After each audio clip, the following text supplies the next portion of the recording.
Então, boa noite para todos aí. Obrigado aí por estarem participando, né? Nós estamos agora com uma turminha boa já online. E vou começar a falar para vocês, né? O tema da nossa palestra hoje é o que está no slide, né? Mercado de desenvolvimento de software. E aí tenta trazer para vocês uma visão empresarial de uma software house do sul de Minas. E vocês podem ficar à vontade durante a fala minha, tá? Até prefiro que seja assim. Podem interromper, vão tirando dúvidas, vamos trocando ideias. A ideia é mais um bate-papo, né? A gente traz um slide para não ficar uma coisa muito solta, mas a ideia é mais um bate-papo com vocês, tá? E permitir que vocês consigam visualizar nesse mercado aí, de repente, uma possibilidade de trabalho, de atuação, como empreendedor, como pessoa física, CLT, enfim. Depois a gente vai falar um pouquinho disso aí, tá? Eu não sei se vocês conseguem abrir o microfone. Eles conseguem abrir o microfone quando quiserem? Sim, professor, eles conseguem, está tudo liberado, tanto o microfone como as câmeras. Perfeito, então. Eu vou pedir para que qualquer dúvida vocês possam abrir aí o microfone e a gente vai conversando, tá? Então, uma agendinha aí só para vocês saberem o que a gente vai falar. Então, eu vou fazer uma apresentação rapidinha aqui sobre a minha trajetória, né? Falar um pouquinho de desenvolvimento de software, o que vocês têm que estudar, o que está no mercado hoje, uma conversa aqui rápida também sobre pessoa jurídica versus CLT, né? Carteira de trabalho assinada, quais são as diferenças, vantagens, desvantagens e por aí vai. Os desafios, caso você resolva ser um empreendedor, quais são os desafios? É claro que não são todos, né, mas a minha visão aqui, e o futuro do mercado, como é que está. Perfeito? Então, a partir de agora, já valendo, podem interromper à vontade, tá? Então, eu sou formado em Ciência da Computação, fiz mestrado em Administração e Desenvolvimento Organizacional. Eu tenho uma empresa que se chama V-Software, que é desenvolvimento de sistemas. Tenho uma segunda empresa que se chama TRAF também, sistemas logísticos. Sou desenvolvedor, né? Desenvolvo softwares, codifico mesmo, põe a mão na massa. Sou professor, tenho 46 anos, casado, 2 filhos, e por aí vai, né? Então, fala, nossa, mas você vai ficar falando de você? Qual que é a relevância disso? A relevância da minha vida para vocês é nenhuma, tá, gente? Não tenho aqui um destaque, como seria, por exemplo, o Bill Gates falando aqui para vocês, né? Mas a ideia de falar um pouquinho de mim é para que vocês entendam a trajetória e enxerguem nessa trajetória, como que as coisas vão se encaixando naturalmente e, às vezes, por um esforço, tá? Então, eu comecei com curso técnico, fiz, na época, era curso técnico em processamento de dados, tá? Então, esse nome nem se usa mais, né? É uma coisa antiga. O processamento de dados é porque as pessoas mandavam as coisas para o setor de TI, que nós chamava TI na época, se chamava CPD, né, Central de Processamento de Dados, e aí mandavam as coisas para serem processadas nesse setor específico, que é onde tinham os computadores, né? Então, o curso se chamava, na época, Técnico em Processamento de Dados. Fiz a graduação em Ciência da Computação, e aí, na graduação, eu comecei a fazer estágio. Tá? E aí, tudo começa aqui, né? Por que tudo começa aqui, gente? Na faculdade, no curso técnico, pós-graduação, mestrado, MBA, o que você quiser fazer. Eu não conheço, né? Não passei por nenhuma experiência onde você consiga, durante o curso, ter uma visão essencialmente prática de tudo que acontece, tá? É claro que as faculdades tentam fazer isso, né? E algumas fazem isso muito bem feito, de inserir o profissional em um projeto prático e tudo mais. Eu sei que a FASU faz isso, né? Vocês enxergam aquele conceito teórico, ou mesmo aquele conceito que vocês enxergam na sala, como que isso funciona na prática. Mas o estágio, gente, é uma realidade diferente, né? Porque quando você chega para fazer seu estágio, você não sabe nada. Você sabe o que te ensinaram. Mas você mesmo ter construído um aprendizado é muito pouco, né? Então, o estágio ele te possibilita isso. Eu considero o estágio na vida de qualquer profissional, tá? De qualquer área, o ponto de partida. Eu acho que daí que tem que começar. Eu acho que o estágio te possibilita colocar em prática tudo que você vê em sala de aula, te possibilita encarar desafios, situações, existem as demandas, e aí ninguém quer saber o que você aprendeu, o que você sabe, o que você não sabe. Tá? No estágio, as pessoas precisam de resultado, as empresas precisam de enxergar as coisas funcionando. Diferente de sala de aula, né? Então, em sala de aula, se a gente te ensina X, na avaliação, em algum projeto prático, vou te cobrar aquele X que eu te ensinei. E no mundo real, né? Fora das universidades, a coisa não é bem assim, né? Se você aprendeu X e a instituição lá, a empresa que você está fazendo estágio precisa de Y, você vai ter que se virar, ok? Então é bem por aí, né? As chances são mínimas de estágio, né? Então, o Luiz está comentando aqui. Então, Luiz, tem algumas considerações com relação a isso, né? Primeira consideração, eu não sei se é o caso de vocês, mas no meu caso, eu trabalhava para ajudar a pagar a faculdade. Então, isso é um problema, isso é uma situação que acontece, tá? Eu imagino que alguns de vocês aqui passem por isso. Fala, tá, eu trabalho, eu pago minha faculdade com o meu trabalho, como é que eu vou fazer estágio? Olha, o estágio, ele pode ser sim, um estágio formal, com horário, né? Ó, você vai fazer estágio das 8 às 4 e tudo mais, mas pode ser um estágio de uma forma mais flexível, tá? Então, você encontra empresas que têm uma demanda e vai atender aquela demanda. Então, aquela demanda vai ser atendida, independente da área que for, mas você trabalhando dentro do horário que você pode. Nossa, mas eu chego no final de semana, ou então eu chego do trabalho, eu fico morto. Eu não tenho disposição para isso. Gente, eu até entendo isso, né? Não vou falar que é fácil, mas é o caminho que você tem disponível, né? Naquele momento. Então, a minha recomendação aí é que você faça um esforço gigante para fazer estágio, que o estágio possivelmente é o que vai te dar um caminho para frente aí, tá? E aí, nessa recomendação, já vou mudar de assunto aqui, mas nessa recomendação, eu ainda deixo uma última recomendação dentro do estágio para que você busque fazer um estágio em algo que você queira seguir como carreira, tá? Falar, estou fazendo estágio numa empresa que fica me mandando formatar a máquina. É um estágio? Você vai aprender? Claro que você vai aprender. Mas ele não pode ficar restrito a isso, né? Você pode começar com isso. Ô, Wanderson, boa noite.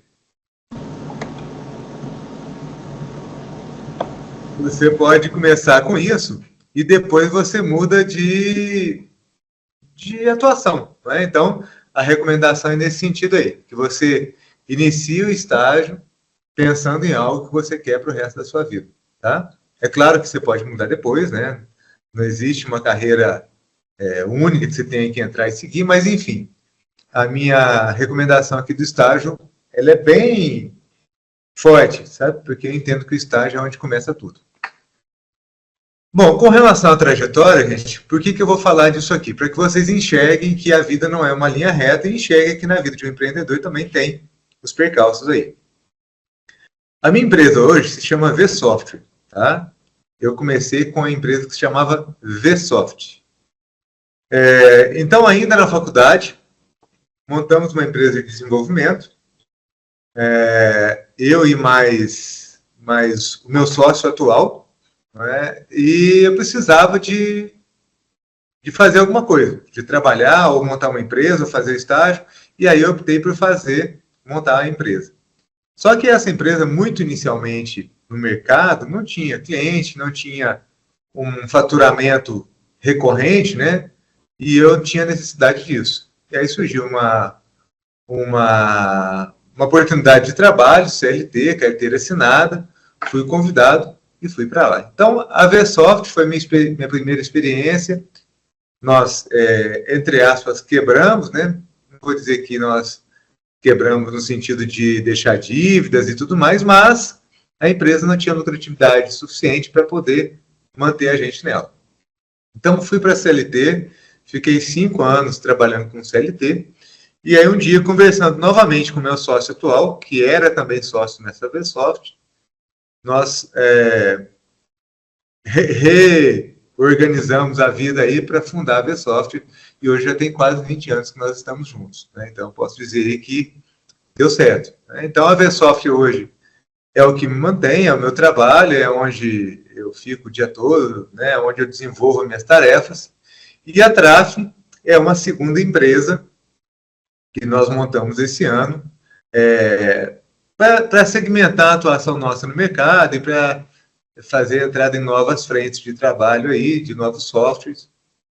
Por isso nós montamos essa segunda empresa aqui. Tá, então percebam assim, monta uma empresa, fecha, vai CLT, volta. Isso é natural, tá, gente? Nem sempre dá certo de primeira, mas o importante é você saber o que você quer. Né? Se você souber o que você quer, quando a oportunidade surgir, o momento surgir, você vai estar com isso em mente e aí dá certo, né? Vamos falar um pouquinho agora de mercado de software, né? Porque se eu vou falar de software para você, vou falar para você de empreender no mercado de software. Primeira coisa que você quer saber é se ele está em crescimento. Né? Isso é a minha visão, né? Se o mercado está em crescimento, se é um mercado sólido, se tem muita oscilação, um ano é muito bom, outro ano é muito ruim. Boa noite, professor. Boa noite. Boa noite, professor. Desculpa a demora em entrar agora. Estou aqui no trabalho resolvendo umas bronquinhas aqui. Não, sem problema.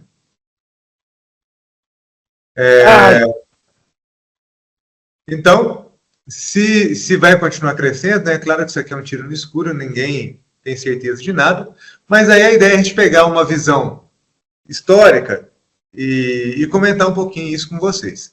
Tudo isso, gente, tem essa ABS, ou ABS, como a gente chama, é uma associação brasileira de software, então é uma fonte muito confiável de informação, eles fazem pesquisa de mercado, tem muitos anos que eles estão fazendo isso, e aí busquei esses dados que eu vou apresentar para vocês lá, tá? Então, são dados confiáveis.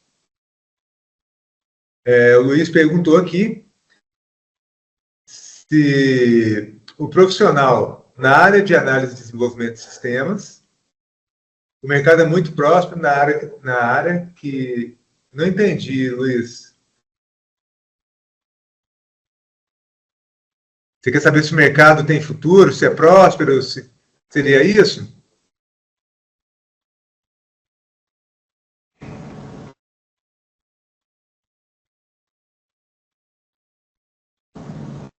Ok. Então, Luiz, a gente vai passar um pouquinho por isso agora, mas tá? Eu considero que eu não vejo nos próximos anos aí uma redução do mercado. Não vejo nem como isso acontecer, né? Eu vejo até ao contrário, um crescimento, né? A gente tem a inteligência artificial surgindo como uma área nova, desenvolvimento de software, desenvolvimento de aplicativos que não são áreas novas, mas continuam com uma demanda grande. E aí, com relação a qual a melhor área para atuar, Luiz, não existe uma resposta para isso, tá? Mais para frente, na hora que a gente chegar ali com relação ao mercado e tudo mais, a gente pode até aprofundar um pouquinho nisso. Mas a melhor área é aquela que você consegue desempenhar bem a sua função. É aquela que te cativa, né? Aquela que te faz bem. Então, se você pensar, se vai ter um trabalho aí de 20, 30, 40 anos, não sei qual a idade sua, você tem que estar fazendo o que você gosta, né? Minimamente.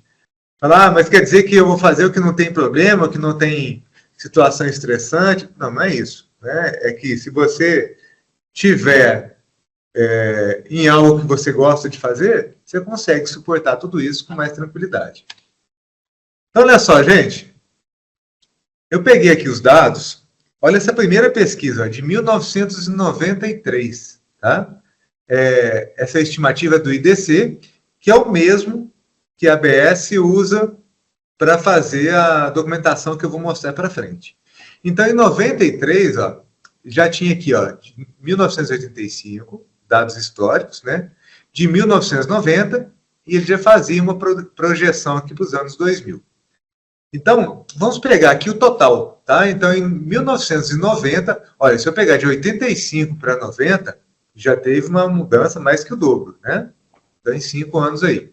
Então, eu já tinha 163 bilhões de faturamento de softwares e serviços no mundo. Isso em 93, perceba que é lá atrás, né? Olha em 2005, então aqui eu tinha 163, pulei para 2005, né? De 1990 para 2005. Pulei isso porque eu não encontrei dados históricos com a mesma pesquisa aqui, tá? Mas em 2005 já era 617 bilhões. Então, olha, é claro que tem uma lacuna grande aí de 15 anos, né? Na realidade aqui, a ABS, gente, ela faz pesquisa, divulga em 2005, referente a 2004, e por aí vai. Então, por isso que os dados são de 2004, mas a informação é divulgada em 2005. Então, já tinha 617 bilhões de faturamento, né, no mundo todo. Em 2009, ó, 880 bilhões, então, crescendo. Em 2015, ó, 1 trilhão. O Brasil ocupando o 8º lugar aí no mundo, né? Em 2020, 1,3 trilhões. E em 2022, que é a última pesquisa que tem disponível, né, divulgada em 2023, tinha 1,69 trilhões, gente. Então, ou seja, a pergunta é, o mercado está crescendo? É um mercado promissor? Olha, daqui para frente, ninguém pode garantir nada. Mas o fato é que se nós pegarmos no universo aí de 1985 até 2022, nós não tivemos nem um ano sequer de queda de faturamento. Então, é um mercado consistente e é um mercado em crescimento, concorda? É claro que a gente não pode cravar aqui e falar, olha, em 2023 ou 2024, o faturamento aumentou, em 2025 vai continuar aumentando. Não dá para falar isso, mas se a gente olhar no retrovisor, né, a gente consegue mais ou menos entender como que pode ser o futuro aí. Então é um mercado gigantesco, é um mercado em crescimento, não tem chance nenhuma nos próximos anos de ser um mercado que vai ser extinto, ao contrário, né, o que a gente enxerga é um mercado que vai crescer ainda mais. Fechou? No Brasil, em 2022, eu separei o Brasil especificamente aqui, se você olhar aqui, ó, aqui está 20 bilhões no Brasil, tá? E aqui está 45 bilhões. Por que tem diferença? Porque esse é o mercado de TI no Brasil em 2022, correto? Aqui é o mercado somente de software e serviço em 2022. Então, por isso que dá um pouquinho menos da metade aí. Então, o Brasil, na América Latina, ocupa o primeiro, né, em 2022 aí, então, realmente está bem posicionado. Tranquilo, gente? Então, a gente consegue já entender, né, essas questões aqui que eu coloquei no início, que está em crescimento até aqui, é um crescimento sólido, e a previsão é de que continue crescendo, baseado nos dados históricos aqui, tá? Alguma dúvida, comentário, questionamento até aqui, gente? Tranquilo, Rafael. Toca aí que no final a gente faz a intermediação aqui. Tranquilo. Tranquilo. Olha, eu vou falar um pouquinho de desenvolvimento de software, só porque, para a gente nivelar a conversa, né? A gente entender o que é para todo mundo, para quem já está com curso avançado e para quem está no começo do curso, e a gente lá na frente enxergar como que vocês podem trabalhar com isso. Então, desenvolvimento de software, uma definiçãozinha chata aqui, né, mas importante, que é o ato de você elaborar e implementar um sistema computacional, isso é, transformar a necessidade de um usuário ou de uma empresa em um produto de software. Então, ok, eu vou pegar uma necessidade e gerar dessa necessidade um produto de software que essa empresa vai usar, tá? Então, basicamente, é isso. Como que eu faço isso? O que que eu uso? Quais as ferramentas que eu uso para fazer o desenvolvimento de software? E eu vou usar a linguagem de programação que são os códigos em si, né, o programa em si. Eu vou usar banco de dados para poder armazenar os dados, vou usar engenharia de software para poder fazer planejamento do software, acompanhamento, por aí vai. Envolve também redes de computadores, não que você vai atuar como um profissional da área de redes, mas envolve redes de computadores, regras de negócio, né, das empresas. Então, na realidade, quase tudo que permeia o segmento daquela empresa que você está. Se você vai desenvolver um software contábil, tudo que está envolvido em contabilidade, você vai ter que passar por isso. É muito comum até, nas empresas maiores, né, o gestor de TI, o CTI lá, o profissional que coordena a TI, cada empresa dá um nome hoje, né? Mas enfim, o gestor de TI, ele se tornar um gestor administrativo, tá? Um diretor, um presidente. Por que isso acontece? Justamente por isso que eu disse aqui, né? Na realidade, quase tudo. Por quê? O profissional de TI, ele vai passando por todas as áreas da empresa, seja implantando software, seja desenvolvendo software, e chega um momento que ele já conhece todos os processos da empresa. E se, de repente, ele tem uma visão interessante de gestão, ele pode ocupar um cargo de gestão também. Isso é bem comum em empresas maiores. Bom, então falamos aqui do que envolve, né? Com relação a plataformas de desenvolvimento. Nós temos desenvolvimento para desktop, são softwares comuns que você instala no seu computador, né? Depende de uma instalação. Temos web, então não são sites institucionais somente, né? Nós temos plataformas mesmo, hoje totalmente web, né? A gente tem aqui hoje na empresa, por exemplo, softwares que funcionam 100% para web. Então não depende de instalação, funciona em nuvem. Depois a gente comenta um pouquinho disso. Para dispositivos móveis, então smartphone, tablet, por aí vai, relógios, né? Software embarcado. Aqui não são todas as plataformas, tá, gente? O resumo é isso aqui, mas software embarcado, por exemplo, para carro, para micro-ondas, para, enfim, qualquer dispositivo, né? TVs, qualquer dispositivo que eu precise de ter um software rodando lá dentro e que esse software vai ter um desenvolvimento usando uma linguagem de programação e por aí vai, a gente chama de software embarcado. Então, é um nicho de mercado também. Com relação à segmentação de mercado, o que eu posso fazer dentro dessa área? Como que eu posso criar uma empresa para fazer o quê? Então, posso trabalhar com desenvolvimento de aplicativo, posso também fazer o desenvolvimento e colocar aplicações para funcionar. Isso pode ser para uma empresa específica, pode ser para um segmento de mercado, pode ser para um grupo de empresas, por aí vai.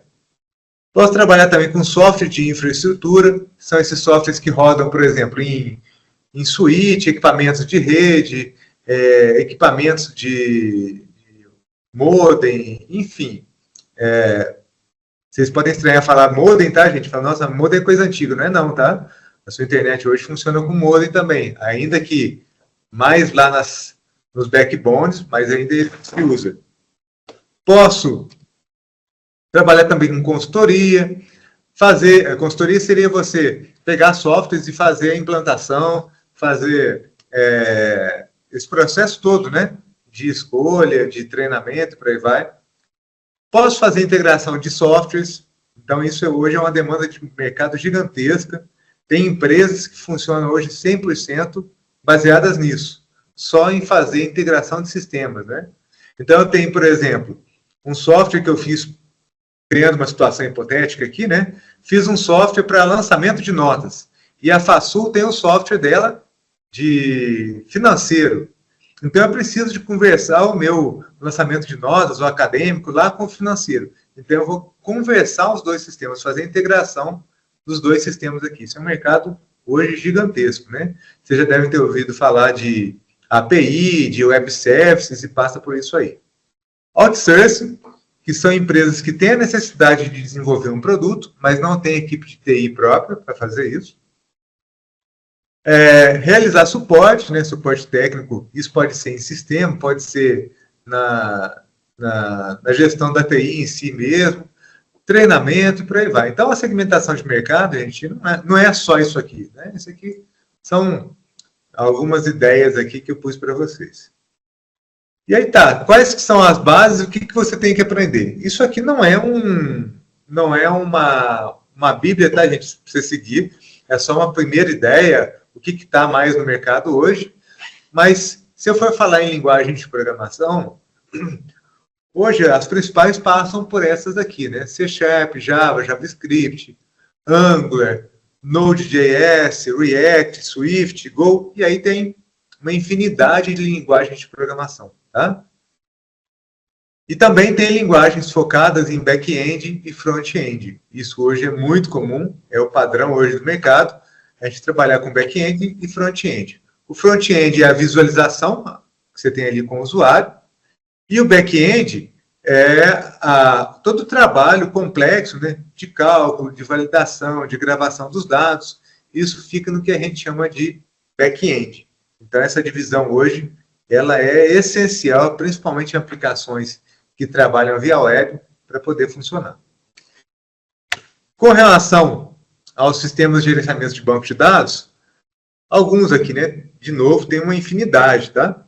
Mas a gente tem Oracle, SQL Server, Firebird, MySQL, PostgreSQL, MariaDB, e vocês vão ouvir falar aí de um monte de bancos de dados, tá? Tem muitos. Esses não são os melhores, nem são os que estão dominando o mercado, tá, gente? O mercado hoje tem muitas possibilidades, mas são alguns aqui para vocês enxergarem. Com relação à engenharia de software, né? Então, a gente pode falar de metodologias ágeis, de PET, PMBOK, diagramação ML, trabalhar com cronograma, fluxograma, enfim, tudo isso aqui a gente usa nesse processo de produção do software, de planejamento, de acompanhamento, por aí vai. Tá? Então, o software também, assim como eu tenho engenharia civil, que faz o planejamento, acompanhamento da construção de uma casa, tem engenharia mecânica, a gente tem engenharia de software também, que busca ter ferramentas para te permitir ter um software com mais qualidade, né? Ok, gente? Então, assim, uma pincelada rápida nisso que eu falei, né? É claro que tem várias outras coisas que estão envolvidas em uma empresa de software, mas só para vocês terem uma visão básica aí do que a gente passaria. E aí vem a primeira pergunta, né? O que é melhor, pessoa jurídica ou CLT, né? Carteira registrada? Não existe melhor. O que a gente tem aí são... Tem alguém com o microfone aberto aí. O que a gente tem aí são vantagens e desvantagens e cada uma das formas de trabalho, tá? E aí vamos entender o seguinte, gente. Eu estou chamando de pessoa jurídica porque hoje é muito comum nas empresas, por exemplo, eu tenho um diretor que fatura muito alto numa empresa. Então, é muito comum que esse diretor, para que ele não seja carteira assinada, isso gera um encargo trabalhista muito alto, que ele abra uma empresa e ele continua trabalhando dentro dessa empresa, mas ele não tem a carteira assinada, ele não é CLT, não é regime CLT. E aí ele é uma pessoa jurídica, e essa pessoa jurídica é só para ele receber o, entre aspas, salário dele ali, tá? Eu não estou falando dessa pessoa jurídica. Na realidade, é uma forma de você trabalhar com exclusividade para uma empresa sem ter carteira assinada. Eu estou falando pessoa jurídica mesmo, de você montar uma empresa, né, para poder entrar no mercado. Então, você vai ter clientes, vai prestar serviço para várias empresas, por aí vai. Qual que é a vantagem da pessoa jurídica? Olha, uma grande vantagem que eu acho é que você não depende de ninguém. Você depende de você, do seu esforço, do seu trabalho. Então, por exemplo, se eu falar hoje, olha, eu vou aumentar o meu faturamento em 20% até o final do ano.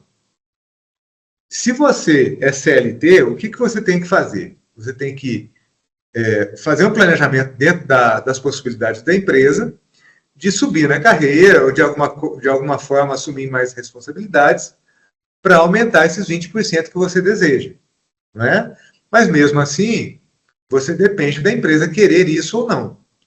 Se eu sou pessoa jurídica, eu dependo do quê? De fazer um planejamento em cima desses 20% que eu quero aumentar e ir para o mercado. Olha, eu vou vender mais tantos softwares por mês, eu vou fazer um planejamento de vendas, eu vou oferecer mais produtos para os meus clientes atuais. Enfim, eu tenho a possibilidade nas minhas mãos ali de correr atrás disso. Então, isso é uma grande vantagem da pessoa jurídica. Não é diferente da CLT, que existe a possibilidade, claro, de você crescer, de você aumentar o seu salário, mas é de uma forma diferente, né? Qual que é a desvantagem, primeira aqui, de pessoa jurídica com relação à CLT? A desvantagem de pessoa jurídica é que você depende de você, né? Se você quiser tirar férias, por exemplo, alguém tem que estar no seu lugar trabalhando ali. Se não tiver, você não tem retirada. Então, isso, pensando numa pessoa jurídica, gente, que é uma empresa pequena, né? Então, pensa num médico, por exemplo. Um médico, se ele não trabalhar, ele não recebe, tá? Então, a pessoa jurídica, dessa maneira, não é uma boa saída, tá? O que é interessante você pensar? Você pensar em começar pequeno, se você não conseguir começar grande, mas que em breve você consiga ter funcionários, ter pessoas trabalhando, para que a empresa não seja uma empresa de um homem só, né? Então, se você precisar de tirar férias, você não consegue. Se você ficar doente, você não pode ficar doente. Eu já passei por isso, tá? Eu tenho um sócio, mas se eu saísse de férias, ele tinha que cobrir minhas férias e vice-versa. Então, hoje a gente tem pessoas que nos ajudam, então a gente consegue ter essa flexibilidade, mas no começo, empresas pequenas começam assim, né? Então, é uma desvantagem que, principalmente no início, você vai enfrentar. Tá? CLT é muito bom, né, gente? Se você vai para casa, então você vai para casa 18 horas, é claro que ninguém faz isso hoje mais, mas enfim, você vai para casa às 18 horas, quando você chega em casa, você vai esquecer da empresa, né? Você não tem uma preocupação ali se a empresa tem dinheiro para pagar o seu salário ou não, se a empresa tem que contratar mais vendedores ou não, se a empresa teve um aumento no aluguel ou não. Isso é um problema da empresa que você trabalha. É claro que isso não quer dizer que você vai ser descompromissado ao ponto de ignorar a situação da empresa, né? Não é isso. Mas é que, se você é CLT, você tem alguns benefícios com relação a não se preocupar com isso. Já se você é pessoa jurídica, se você tem que pagar funcionário, você, como pessoa jurídica, tem que se preocupar com isso, né? Você que tem que pagar o aluguel, tem que pagar luz, energia, preocupar com férias, com 13º, enfim. A pessoa jurídica passa pela sua gestão e você tem que se preocupar com isso. Então, são situações, gente, que são diferentes, né? Hoje, uma situação que acontece e que é boa, por exemplo, eu tenho clientes. Se eu perder um cliente, é claro que eu vou perder faturamento. Mas eu continuo trabalhando, continuo tendo meu rendimento, eu continuo tendo a minha retirada, mas ela reduziu um pouquinho, uma parcelinha. Se for um cliente grandão, reduziu uma parcelona. Se for um cliente pequenininho, reduziu uma parcelinha. Mas de todo jeito eu perdi um pouquinho, mas eu não perdi tudo. CLT, se você é demitido, você perde 100% de uma vez, né? Então é claro que você vai se recolocar no mercado, nada está acabado, mas enfim, você tem essas situações aí. Então, gente, um pouquinho da visão aqui de pessoa jurídica ou CLT, né? Do que a gente passa aí como pessoa jurídica, o que a gente passa como CLT e as principais pontos aí. Possibilidade de atuação como CLT ou como pessoa jurídica, tá? Desenvolvimento de software, fazer design de software, como analista de projetos. Você, como CLT, pode trabalhar também como gerente de desenvolvimento, como tester, enfim. Tem uma série de possibilidades aqui e algumas delas você passa pelos dois caminhos, tá? Você pode tanto trabalhar como PJ como CLT. Então, por exemplo, eu posso trabalhar como desenvolvedor, ter uma equipe de desenvolvimento e fazer o desenvolvimento de uma empresa como terceirizado. Como posso também ser CLT e trabalhar assim, né? Como empreendedor, o que a gente pode falar de alternativas aqui? Então, eu tenho software, site ou aplicativo. Então, eu posso... Isso aqui não é tudo, né? Mas é uma base aí. Dudu, vi seu comentário aqui, já já a gente comenta, tá? Então, software, site e aplicativo. Então, eu posso trabalhar nessas 3 frentes aí. Então, o aplicativo, até pus aqui um recorte da pesquisa lá, que eu peguei os dados, que hoje, se eu pegar 78 dos dispositivos, né, ligados à TI hoje, 78% são smartphones, né? 12,5% notebook, 5,3% tablet e 4% desktop. Então, se eu olhar para esse mercado, qual mercado que é mais fácil de eu entrar primeiro? Ou seja, eu tenho mais possibilidade. Dispositivos móveis, né? Tem um volume muito maior.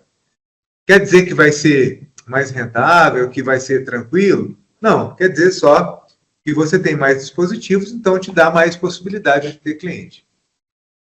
Eu posso trabalhar também, isso aqui está falando de desenvolver, né? A minha empresa desenvolvendo. Então, eu posso desenvolver software, site, aplicativo, por aí vai. Posso também, além de trabalhar com desenvolvimento, com a criação de produtos, posso representar. Falar, olha, eu não tenho expertise nenhuma em desenvolvimento de software, não quero fazer isso, acho estressante, acho ruim. Então, você pode buscar uma empresa que desenvolva softwares e fazer a representação desse software que ela tem pronto. Então, você vai simplesmente instalar o software, dar o treinamento, fazer o processo de implantação, acompanhar o uso desse sistema, né? Dar o suporte normalmente de primeiro nível, mas você não faz o desenvolvimento, tá? Se você optar pelo desenvolvimento, aí tem 2 possibilidades também, né, básicas. Uma é você vender o produto pronto, falar, olha, esse é meu produto aqui, ele tem esses recursos, e você compra se te agradar, se não te agradar, você busca outro. Ou então, fala, olha, eu tenho esse produto, mas a gente pode fazer a customização em cima desse produto. A grande maioria das empresas hoje é um misto desses 2, né? Elas têm um produto pronto, mas faz algumas customizações. Algumas ao ponto de não descaracterizar o software original, mas de repente é uma customização que é interessante ou que é válida, e aí de repente isso pode ser feito. Com relação à forma de comercialização, gente, tem hoje, né, o software como produto, eu vou lá, compro, pago 1.000, 5.000, 10.000, o valor que for, pago esse valor e nunca mais pago mais nada se eu não quiser. Mas a maioria das empresas hoje trabalham com o SaaS, que é Software as a Service, ou seja, o software como um serviço. O mundo hoje é de assinatura, né? O software também é.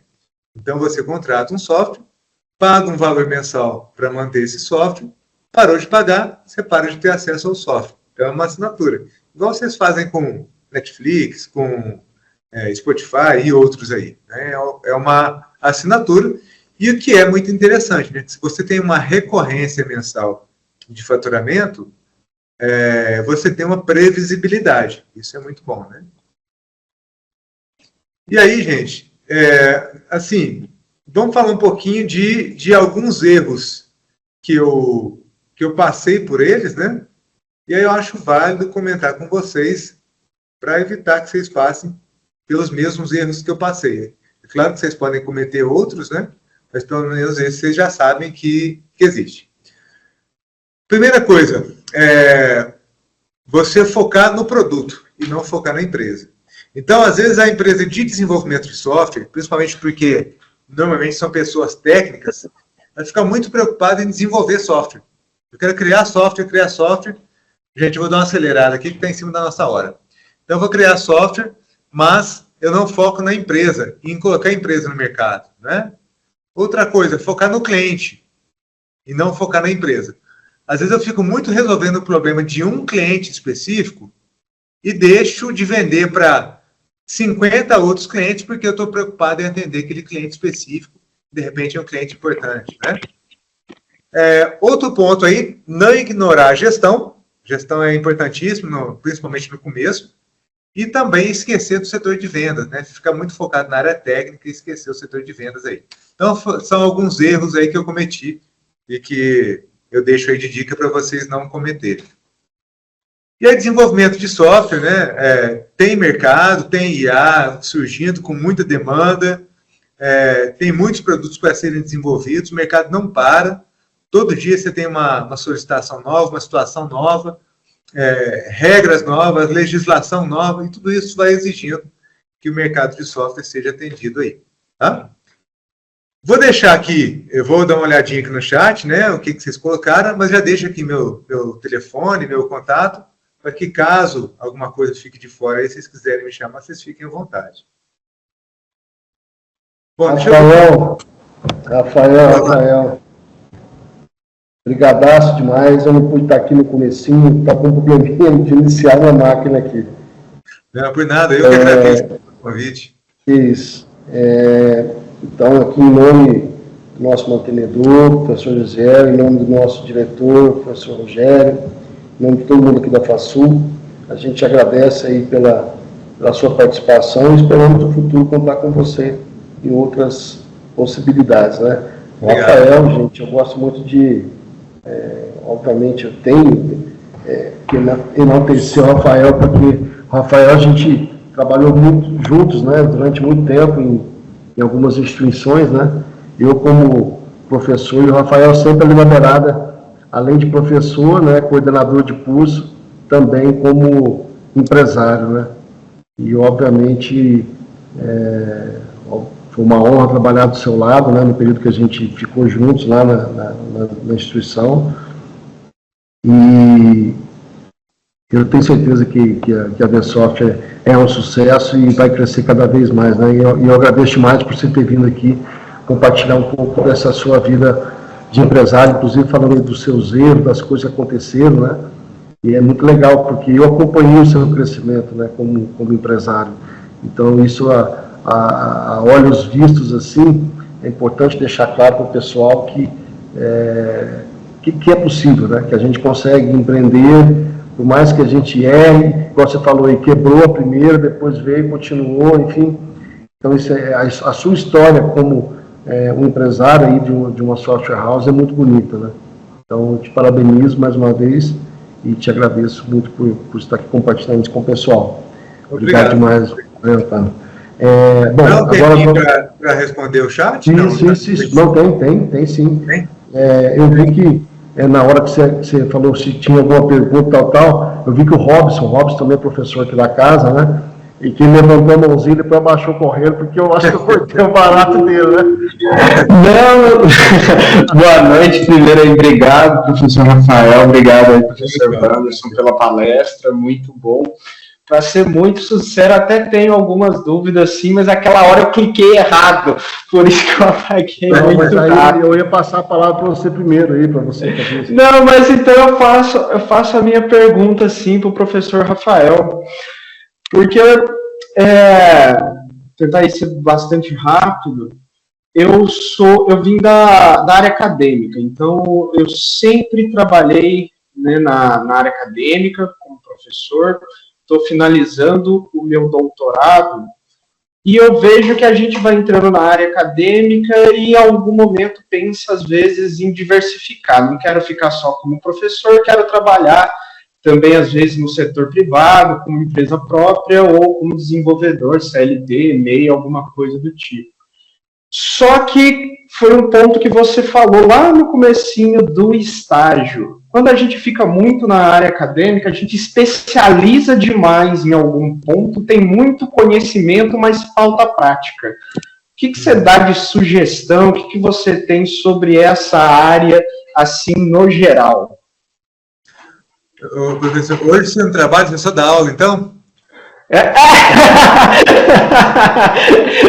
Vícios. É aquela mania da família ainda falar, mas você só está estudando até hoje. Professor, então, é um desafio a gente conciliar isso tudo, né?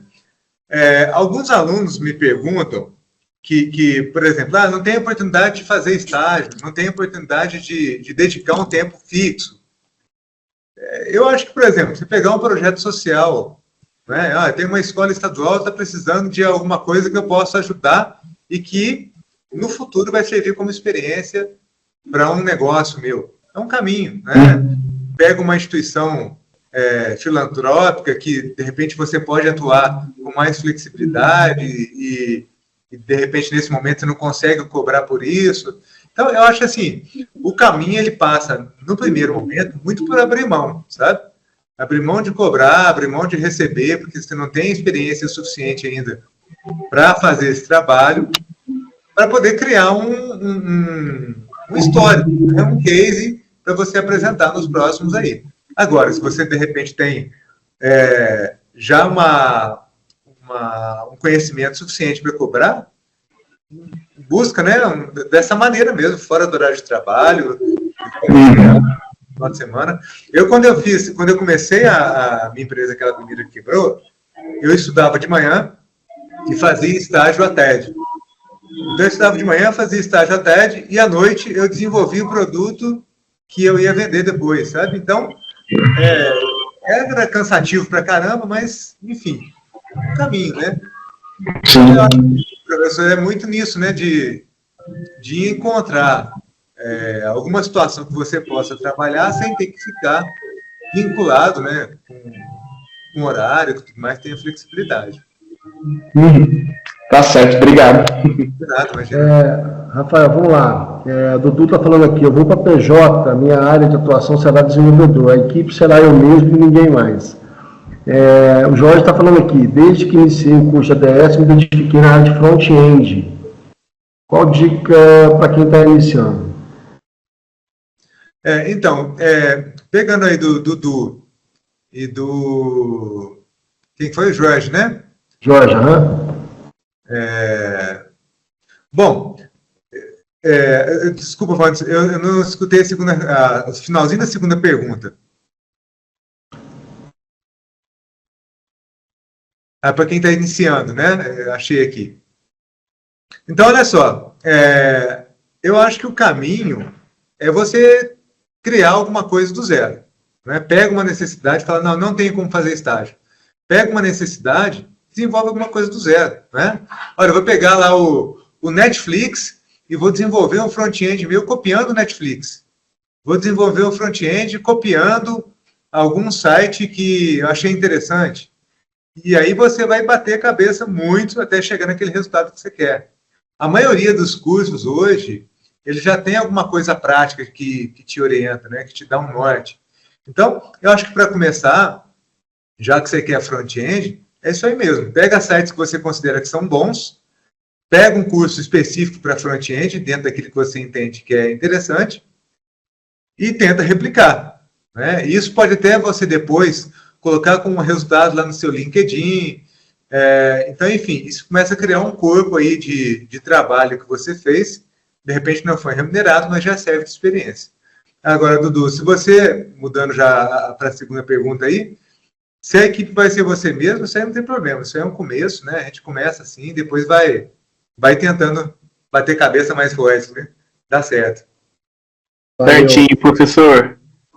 Muito obrigado, viu? Quero agradecer aí, né, pela disponibilidade, agradeço, né, pela ótima palestra. Alexandre, eu tenho aqui 1 minutinho para a sua pergunta, professor, preciso que você seja o mais breve possível, porque eu preciso fazer um sorteio. Alexandre, rapidamente faça a sua pergunta, para a gente poder estar finalizando, meu amigo. Professor, boa tarde a todos. Eu estou com uma dúvida com relação ao seguinte. Essa galera vende muito esse negócio do mercado da gringa.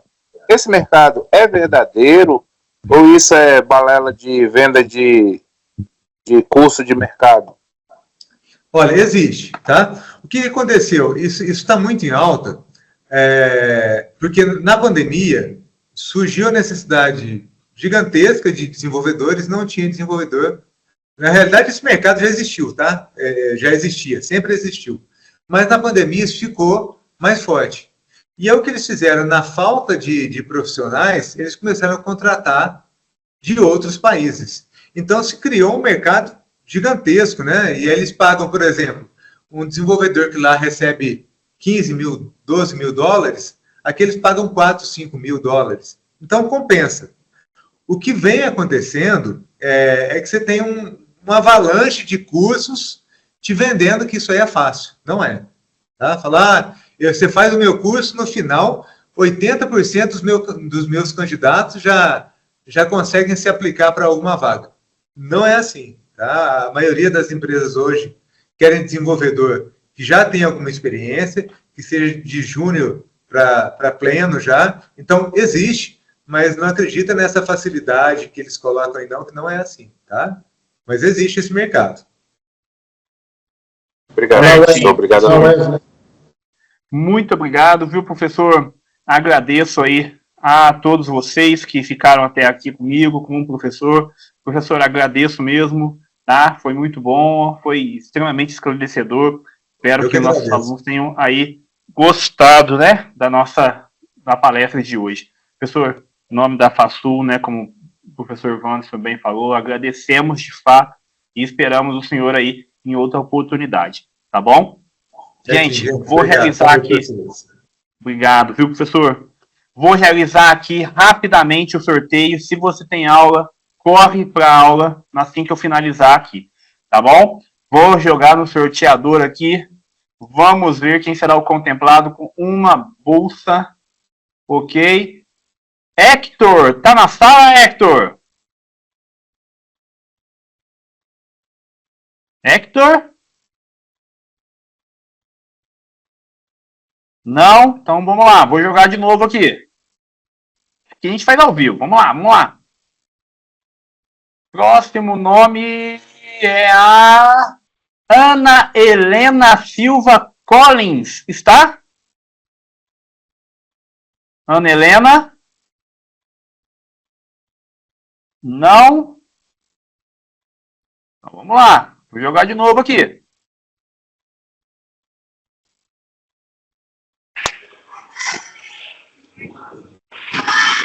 Vamos lá, mais um.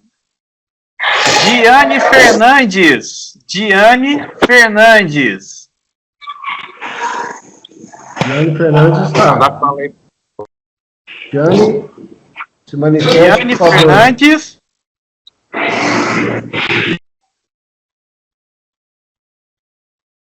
Estou aqui. Ah, tá no chat. Ah, certinho, Diane. Você aí ganhou, né, a nossa bolsa, tá, de pós-graduação, tá bom? Você vai poder realizar aí ao término do seu curso, tá bom? Parabéns. Gente, fiquem aí, né? Fiquem, né, com Deus. Bom descanso. E quem tiver aula, por favor, compareça às aulas. E desejo a vocês uma ótima noite. Professor, novamente, muito obrigado. Valeu, Tenha Rafael. um bom descanso e até, gente. Obrigadão, querido. Valeu mesmo. Tchau, tchau. Valeu, gente.